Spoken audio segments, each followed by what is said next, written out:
As of 2018, less than 0.5% of Fortune 500 CEOs identify as LGBTQIA+. In the era of Tim Cook, why is this the case? And how can we change it? Now we're going to sit down with Kevin Chase, founder of the Kevin Chase Executive Search Group, a national consulting and executive search firm serving mission-based nonprofit organizations to discuss the industry trends he is seeing and how we can bring more diversity to the C-suite. Now, PowerToFly accountant executive Lesley Carstens will lead the conversation, and I will pass it over to you two. Awesome. Thanks, Hunter. Hey, Kevin, welcome. Hey, nice to be here. Thank you. Yeah. So I'd love to start this off with, learning a little bit more about your journey. How did you come to start the Kevin Chase Executive Search Agency? Yeah, well, it's a great question. I think the easy and perhaps a slightly glib answer is that I spent a lot of time in other search firms learning a lot about how I didn't want to do executive. No, I did spend, 21 or 22 years working in big executive search firms. And frankly, I sort of was always the most excited about working with smaller, mission-driven nonprofit organizations, and wanted to find a platform where that work could be done in a way that, is accessible and affordable, and really leans into the special needs of those kinds of organizations. And there was just no way really to do it on a big platform. I looked, and so I finally decided that I would just sort of take a leap and start my own. And I did that in about 6 years ago now. And it's been sort of the best phase of my career now to sort of be able to do this work. Having spent a lot of years as a board member working with and for these organizations, I had a really good sense of their needs. And so we've tried to build a firm that specifically answers those needs. And we feel deeply fortunate as a firm and as a team to get to work with amazing kinds of organizations around the country that we do. I love that. And now this is kind of a tangential question, but what's the difference between a retained search firm and a placement or a personnel agency? Yeah, it's an important distinction, in particular, I guess from either side of the table, but for folks who are interested in sort of getting into executive level positions, there are two models to do that. And I sort of describe this in a shopping metaphor because that's just the kind of gay I am. But there is the shoe store model, which is where I own a shoe store and I have lots and lots and lots of shoes, and you come in and we try on a bunch of shoes and find the ones that you like best, right? And that really is the placement agency or the contingency model, where it's driven by the job seeker, and the firm or the agency presents a lot of opportunities to them to see which is best. And then there's the Cinderella model, where there's a single shoe and you sort of take that shoe around to a bunch of people and try it on and find the person who best fits that shoe. So I guess that's what a retained search is, right? We have a very specific job, a very specific profile, a very specific opportunity. Very often the organization has tried on their own and sort of used all the tools they have, the person, and are unsuccessful. And so then they'll come to us, and then we do that Prince Charming thing where we take that very specific shoe around. So it's retained search firm finds people for jobs, right? So we're driven by the hiring organization and that profile, and retained contingency helps finds jobs for people. And they're really different business models. It may seem sort of two branches of the same tree, but they're really almost two really different trees. Both serve a great purpose, but the focus of our firm is retained search. So again, everything we do is driven by client need and a retained agreement with an organization to find a very specific. Okay, that makes sense. That makes sense. And I wanted to key off of the question that Hunter asked about, why we've got this crazy number of, less than 0.5% of Fortune 500 CEOs that are, not, that identify as LGBTQIA+. And I realize that you're focused on the nonprofit sector, so I'd love to segue to that in a minute. But just obviously you know a lot about this space. You've been in it a long time. What's your take on what are some of the reasons behind that? Like, what's going on? Why there's so few people who identify as LGBTQ on boards or in executive suites? Well, as again, to key off of what Hunter was talking about, he was saying as CEOs specifically. Yeah. I guess the simplest answer, and I think really applies to any sort of.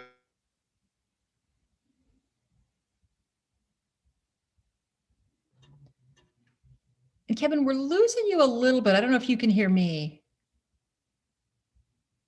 I am in an airport, which I didn't intend to be. Let me see if I can make this any better. Yeah, or maybe flip the video off and then we'll just have the audio. See if that stabilizes it a little bit. For us.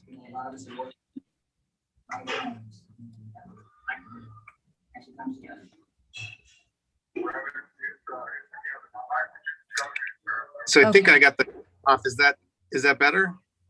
So far, yes. Okay.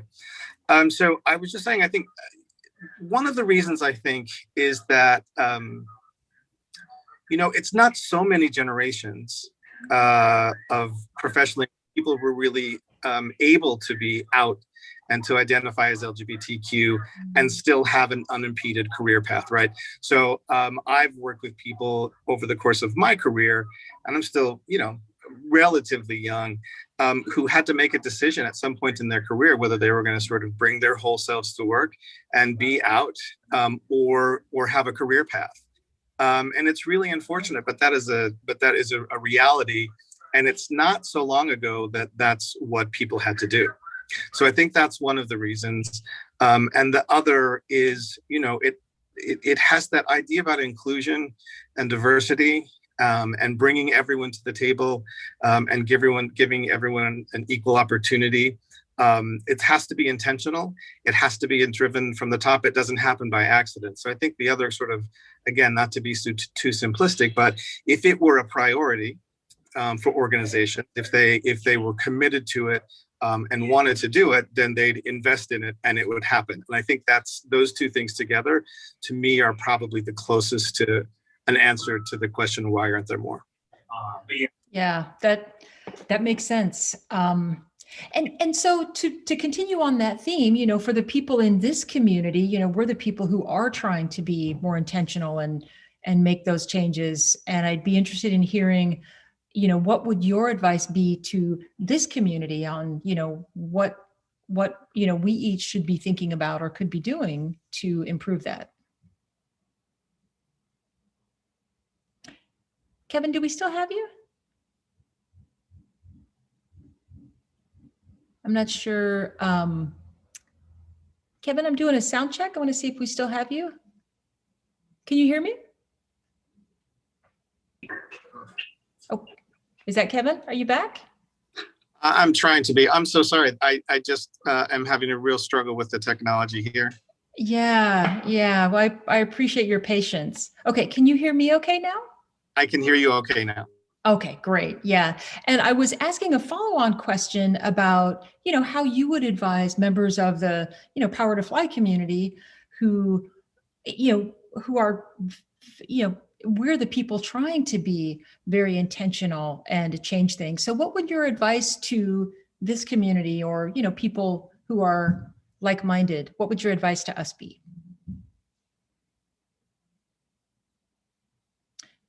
Shoot, I think we may have lost you again. Oh, are you back? Kevin, can you hear me? I can hear you okay, but I get the sense you keep losing me somehow. Yeah, I hear you now, but it seems like I asked the question and then we're getting silence. So I'm so sorry. That's okay. Did the question come through okay, or should I repeat it? Yeah, no, it did. And what I was thinking, my thought about it was is that we just need to continue to be relentless, and to hold organizations accountable. And, the way that we make change in the world is to make sure that there is a queer voice at every table, in every situation. When we look at how every facet of life intersects with a portion of our community, we should just be at all those tables where decisions, right, and policies are made that affect us and our lives and our careers. So, and in particularly for those who have some privilege around who they are and what spaces they're allowed into and have access to, just always, always, always make space for more people, carve out a space for yourself and prepare the next person behind you to bring to that table. And really, I think there are spaces in organizations, in nonprofit organizations, and in corporations where there are people who can make that happen. And again, I think for those of us who are able to do that, we should continue to build and make space for the folks who don't have the same kind of privilege and access that we do. I think it's on us to do that work. Yeah, agreed. So, obviously we were talking about Fortune 500 CEOs, but I'd be interested in how you see, what the trends are that you see in the nonprofit world, which is, your area of expertise. I mean, are the numbers, as an outsider looking in, I would think they would be different, but what do you see? Again, if it's 0.5% for Fortune 500 companies, what is it in the nonprofit world? Yeah, I mean, the nonprofit world, the nonprofit economy, is several billions of dollars. So, let me speak to the part of the nonprofit organization, the nonprofit economy that I know. And, I think we have done, particularly organizations who, let's look at organizations who work on, LGBTQ and allied social and racial justice issues, who are looking to make positive change, who are advocating for, those who don't have a voice. And I think there has been a real, a genuine and intense and concentrated effort, especially in the last 4 or 5 years, to make sure that that there are people who represent the communities and constituents that organizations serve in leadership positions in those organizations, right? So whether that's BIPOC or gender expansive professionals, and so we do see because there's been a sustained and concentrated intentional effort to make it happen, that there are more folks like that making their way to executive leadership positions. The place where I continue to be surprised and a little disappointed is when you look at the makeup of the boards of these organizations. Even in organizations, right, in our movement, I read a study from the Movement Advancement Project not so long ago that said 80% of LGBTQ nonprofit organizations still don't have a trans or non-binary person on their board of directors. So I think, on every nonprofit organization I know or that I work with is really looking anew at how we think about boards differently, so that we do have space for for different kinds of people. Historically, those boards have been places of real privilege and real wealth, and have been, I think, welcoming spaces for some people, but not for all people. Particularly many of these organizations expect that their board of directors are going to be fundraisers, right? So they're meant to be bringing their own networks and being able to raise money. And many have a give-get requirement. In other words, your responsibility as a board member is to either give or get, whether it's $10,000 or $25,000, which excludes a lot of people, right, who don't have the ability to do that, but could bring so much else to the organization. So I think there is a real reckoning around that reality, and sort of rethinking some of the traditional ways that we have seated boards. And again, I come back to the answer to the first question: is it just has to be intentional. It has to be a shared commitment. It has to be championed from the top. It has to be shared. And we just kind of have to be relentless about it. We have to continue talking about it and continue thinking about it, continue reaching out in different spaces than we historically have, because it's the only way I think we're going to be able to change it, is to really be incredibly intentional. And again, for those of us who have some privilege and hold some spaces, it's our job to create even more space for different identities, different lived experiences, and to work with our peers and the other leaders in the organization to make sure it's always a priority. Yeah, top of mind for sure. And thank you for that, by the way. It was surprising, but as you talked through how they make their decisions about who to get on the board, it makes perfect sense. Too often when we are thinking about, right, who do we add to this board, it's somebody who's connected to the people in the room, and that's just not always the right answer.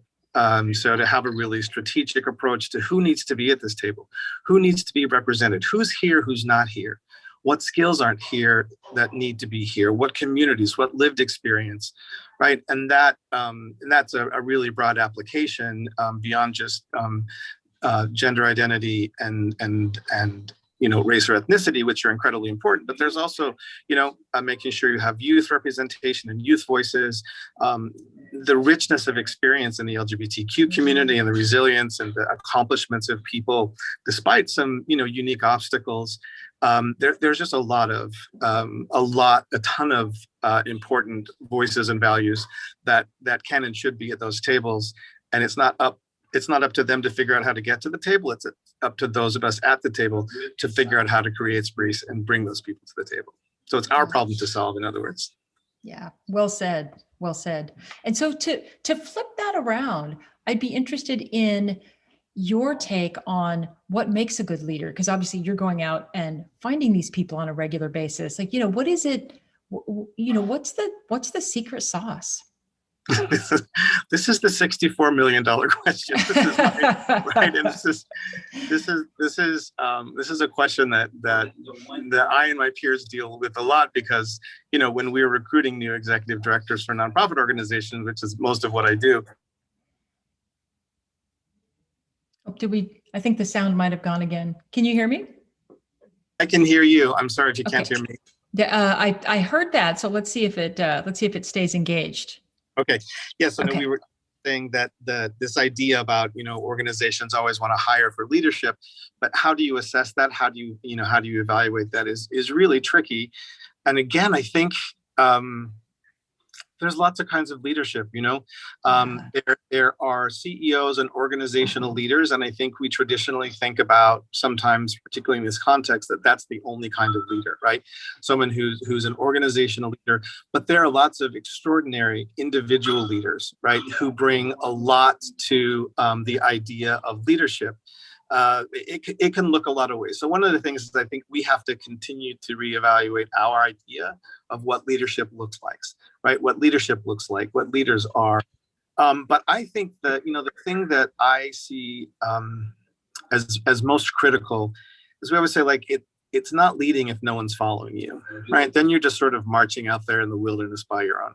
So yes, the ability to vision and to sort of hold hold a vision for the future and what the organization might accomplish, but then this sort of intangible thing about being able to bring a lot of people, a lot of stakeholders with a lot of different interests along, I think is as important, if not more, than that, sort of idea about being a visionary and being inspirational. If you get too far out in front of the people, the organization, the mission you're meant to lead, it's not leadership, right? That's something different. So the ability to connect with lots of different people, lots of different stakeholders, lots of different kinds of professionals and members on your team, and get them invested in a common idea of what's possible, and then lead towards that. I think that's sort of the secret sauce of leadership. And there are so many ways to get to that place, right, of being able to inspire and bring other people along.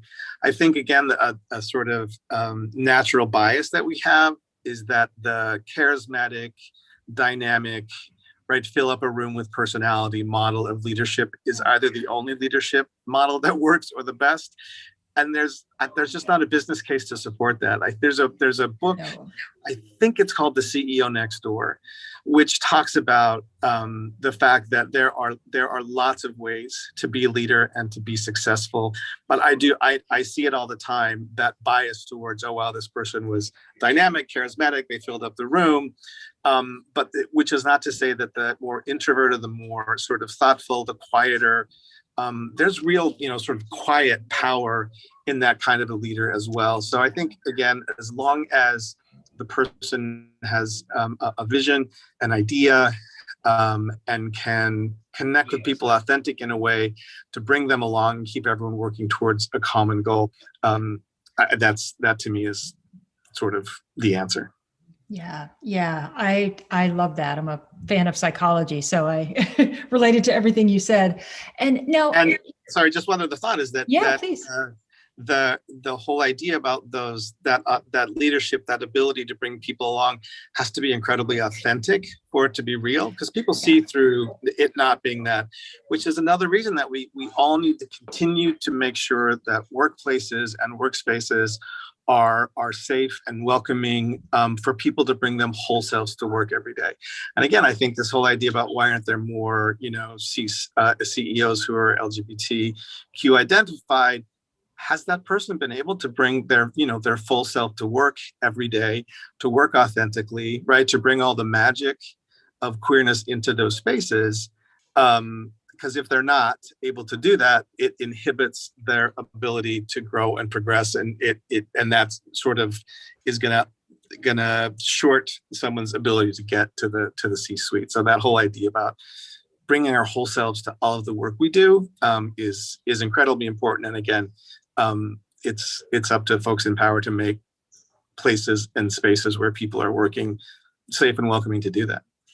Yeah, I could not agree more. And there was an interesting comment from the chat, which I thought was a great quote about leadership being about disappointing people at a rate they can tolerate. It's not about always being right. So anyway, how great is that, right? Thought I'd toss that in. Yeah, because you can't say yes to everybody all the time, and but you have to say no in a way, or maybe to this point at a rate that is, that keeps people moving forward and excited, but doesn't squash their enthusiasm for the mission. Yeah, like I said, I do a lot of work in queer spaces, which I love to do, and the generation of leaders in the movement coming up behind us are really forcing a really, I think, really good and really healthy paradigm shift, because they are not here for the old school top-down bureaucratic model of decision making, right? Mm-hmm. So yes, as a leader, you are meant to make decisions that are going to be unpopular. Sometimes you have to do what's best for the business, right? For the finances or for the strategy, which may not feel the best to the people.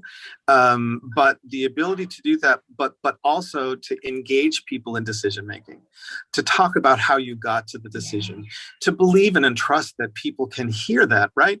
To think that, we have to have this conversation behind a door with the executive team and not share it with staff, I think is just so antiquated, right?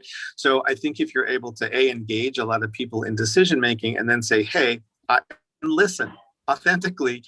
And a good leader is one, to the point of the comment, who can say, hey, we're going to do this. And I know that some of you want to do that. Here's why we're going to do this. And if you have those authentic relationships, I think folks will give you the benefit of the doubt to see if it works out. Yeah. And I also think good leaders are those who aren't afraid to say, wow, I really made the wrong call. This is, I made the wrong call. Yeah. Here's what we're going to do to fix it. Yeah, because that's going to happen. And, and to your point, when they're, when you're going in a direction, talking about how you evaluate whether that's the right direction, right? How do you, and then of course correct. Yeah. This, the famous story right now is about I think he was a cleaning crew, a janitorial person who came up with the idea of flaming hot Cheetos. a Latinx person who said, you know what, there's nothing in this product line that appeals to, Latinx folks in a way we would like it to. I have this idea. And so the CEO said, yeah, come on in, let's talk about it. And he pitched Flaming Hot Cheetos, which now is like the best selling product in that lineup. That idea did not come from the executive suite, right? A lot of people saw that ASL Ice Buckets challenge, which sort of blew up and sort of put ASL on the map. That did not come from the executive leadership group. That came from a volunteer in the field, right? So this idea that all the answers lie, in the executive hallway is bogus, and we know that. So, as a leader, how are you engaging, sort of the person who greets all the people who come into the office every day at the front desk? How are we engaging that person and that perspective and that touch point in leading, in really envisioning the future of the organization? The idea that all the good ideas, right, come from, we know from empirical evidence that that's not true. Yeah. Reminding me of one of my favorites is, like a lot of us, I just love Ray Dalio. And he actually, I don't know where I read this story. Must have been in a book I was reading, but he was in a sales meeting and he did, he went off script. He just was kind of out on left field a little bit. And the sales rep who was managing that meeting wrote him a very long email afterwards and just went into detail point by point on where he went wrong and what he'd like him to do differently in the future, in future sales meetings. And to his credit, Ray Dalio actually forwarded the email to the entire company and says, you guys, I need your feedback. He's right. I was wrong. Please call me out when I'm wrong so we can all, including me, get better, which I loved. So before we run out of time, I wanted to ask you, how can people who want to engage with you or use your services, how and where can they find you? Sorry, I feel like my sound is cut. You were mostly back and you cut out for a minute. Can you say something again and see if we have you back? I don't think we do. So I will, how about if I will make sure that I track down contact information for anybody who wants to connect with and engage Kevin so that they can do that. So Hunter, I'll make sure I send that to you. Yeah, okay, oh, there he is. Oh, sorry, yeah. So the best way probably, Yay. Yeah, our website is kevinchasesearch.com. It couldn't be any easier. We have a contact bar there that you can reach out. I'm also Kevin Chase on LinkedIn. I love to connect with people there. And I'd be happy to hear from folks. Wonderful. Kevin, this has been so much fun. I really appreciate you taking the time and thanks for working through the technical issues where you're at. I'm that guy today in the airport with bad technology. I'm so sorry, but I was thrilled to be part of the conversation, and I hope it was helpful to somebody. Well, it was helpful to me. Thank you. All right. Have a good one. Thanks. I know. Thanks, Hunter. Thank you, Kevin, and thank you, Lesley, for that conversation. I learned a lot. I hope you did too, wherever you're watching from, whether it be your couch or an airport. Anything is possible.